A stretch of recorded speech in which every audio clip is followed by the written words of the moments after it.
My God, I hate drugs. President Rodrigo Duterte led this year's PMA graduation ceremony in Baguio City. Also in attendance is Vice President Leni Robredo.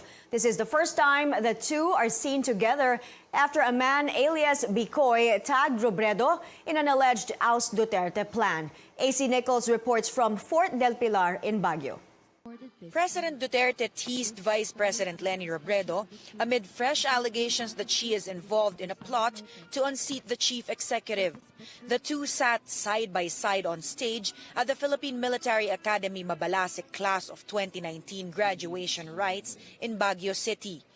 Bakit doon ma'am nag-smile ka sa akin ngayon, hindi na? Ikaw ha? This is their first public appearance after Peter Advincola alias Bicoy claimed he was paid by Senator Sonny Trillanes and Robredo's Liberal Party to spread lies about President Duterte as part of an ouster plot. The president seemed to be in a friendly mood. He shook her hand upon his arrival and chatted with her. Robredo said President Duterte was simply asking her how she was doing. Kumusta? Tapos? Wala naman. Okay lang siya, ma'am. 261 cadets graduated as members of the Mabalasik class. 133 of them will go to the Army, 63 to the Air Force, and 65 to the Navy.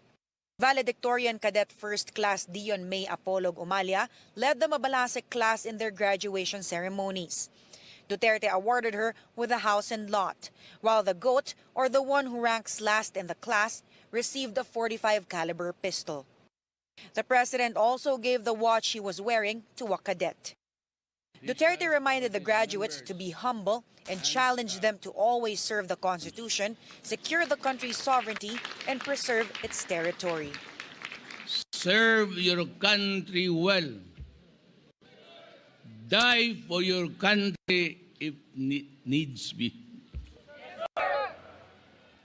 Remember the young Filipinos yet to come, the children and those who are now studying. Huwag mong kalimutan ninyo yan. And if you think that the country is not run the way it is, and if it will destroy your country, you should know what to do. Do you understand me? AC Nichols, CNN Philippines, Baguio City. President Duterte jokes about rape again, this time as he pardoned all outstanding punishments of the PMA underclassmen. During the PMA graduation rites, the president signed a pardon for second class, third class, and fourth class cadets. Pardoning outstanding punishments is traditionally done when a batch graduates. Before signing the pardon, though, the president joked that the offenses involve rape.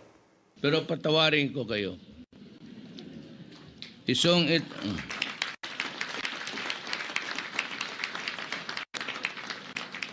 The number one is for rape.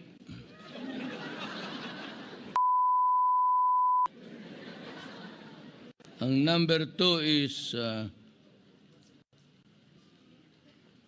drugs with rape, with robbery. Para sa munting lupa to.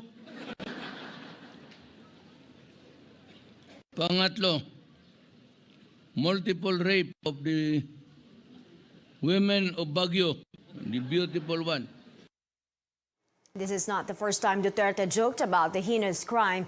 He has refused to apologize for such remarks, and he insists he is protected by the right to free expression. Mabalasik class valedictorian Dion Umalia got teary-eyed as she recalled her journey to the PMA. In her speech, Umalia said the military was not her first choice, as she originally wanted to be a doctor or a teacher.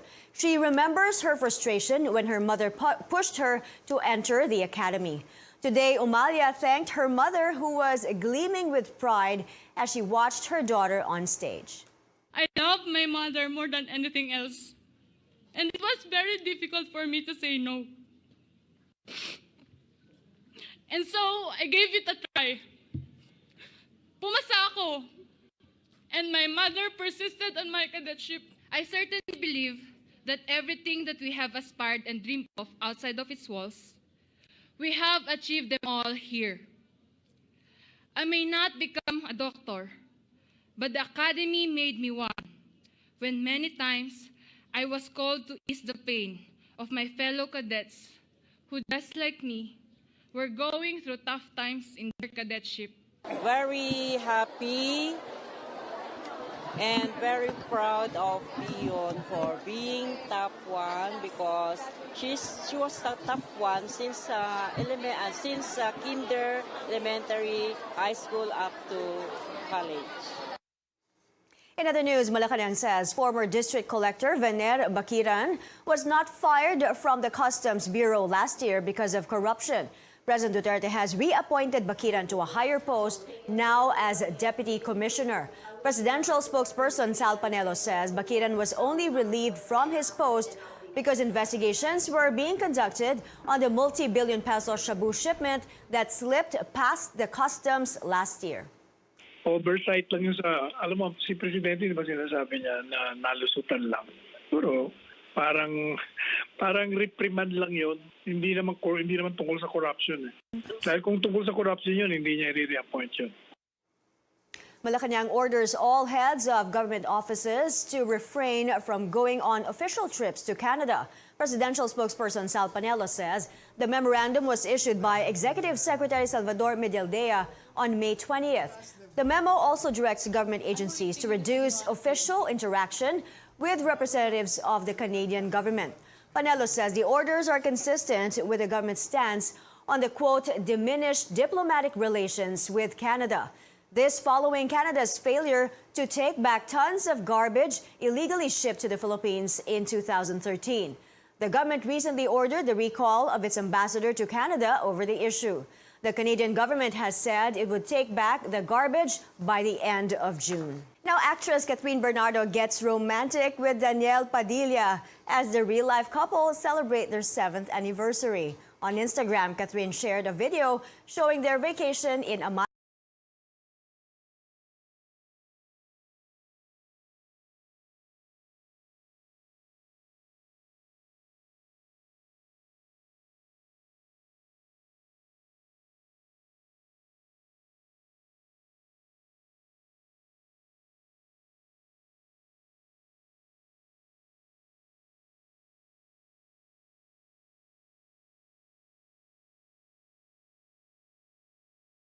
long day of wearing heels, tying her shoelaces, cutting her nails, and randomly whispering, "I love you." Catherine ended her message saying falling and staying in love with Daniel is the best decision she ever made. The couple, known as Katniel, first started as an on-screen love team in a youth-oriented show in 2011. Since then, the two have been inseparable, doing successful teleseries and movies in between. Traffic in Marikina may be heavier tomorrow with the closure of the eastbound lane of Marcos Bridge since last night to give way for its 4-month rehabilitation. Our correspondent Paulo Barcelon joins us to give an update on the traffic situation there. Paulo, what can you tell us?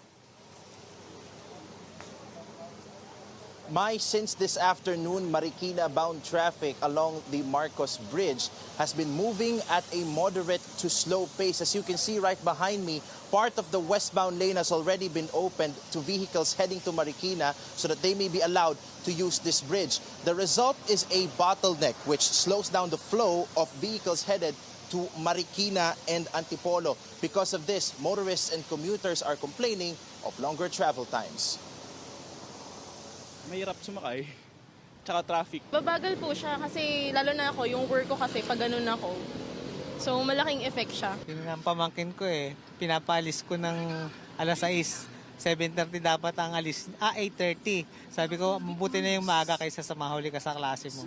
Madali na nila yan. Kasi kawawa naman yung mga papasok, pasukan na. Yung mga papasok sa ibang lugar, na traffic sila.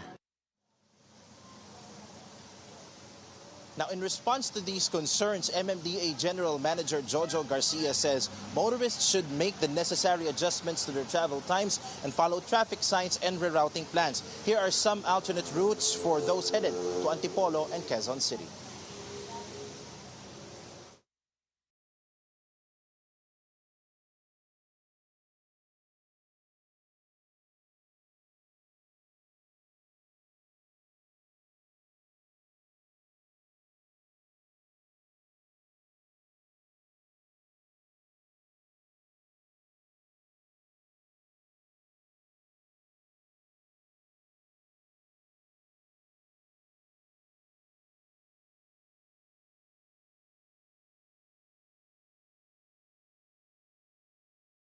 6,000 vehicles per hour traverse this bridge, which was opened in 1979. Mai? Paulo Barcelonde reporting live from Marikina. Senator Sherwin Gatchalian says the Senate needs to pass the bill imposing higher taxes for tobacco and alcohol products this week so it can be sent to Malacanang before Congress adjourns on June 8. Gatchalian says failure to do so will mean the administration will start from scratch when the 18th Congress opens in June. Senate Ways and Means Committee Chairman Sonny Angara is set to sponsor bills imposing higher taxes on tobacco and alcohol products on the plenary tomorrow. This in addition to 3 more pending bills proposing to raise the excise tax on cigarettes by as much as 90 pesos per pack this year. The Finance Department has been prodding senators to rush the bill's approval because the government needs additional revenues to fund the universal healthcare law next year. Kung hindi pa ho ito maaprubahan on third reading by Wednesday, mahihirapan na ho ito maaprubahan the following week. Dahil ho, this week, dapat aprubahan na on third reading lahat ng batas para sa weekend pwede mag-bycam, the following week pwede mag-ratification. Kung hindi ho masasara yan by this week, wala na ho. Sa susunod na kongreso ng pag-uusapan ho yan. Quezon City Vice Mayor-elect Gian Sotto joins the new breed of leaders who want to transform the culture of politics in the country. Sotto, the 3-time councilor and the son of Senate President Tito Sotto and veteran actress Helen Gamboa, sat down with CNN Philippines for his first ever studio appearance. He said politics was never his ambition. He also said there's a lot to change and that he wants to be the voice of the people. Actually, it was never part of the plan. Kung tutusin nga, I was really a very hesitant at first to enter into politics. It was more of an obligation instead of an ambition. What did your father say when you told him you were going for vice mayor? Actually, I let him know at first before I made the final decision. I prayed about it and I talked to him, I talked to my mom. And they were very supportive. And they were telling me how important the position is. And they reminded me also of the responsibility that I have to face. Okay, you're part of the new breed of leaders, the young leaders. What changes can you bring to the table? There are a lot of things that we want to change, and part of that change is to transform the culture of politics in our city. It's time for the people to know that public service is about them.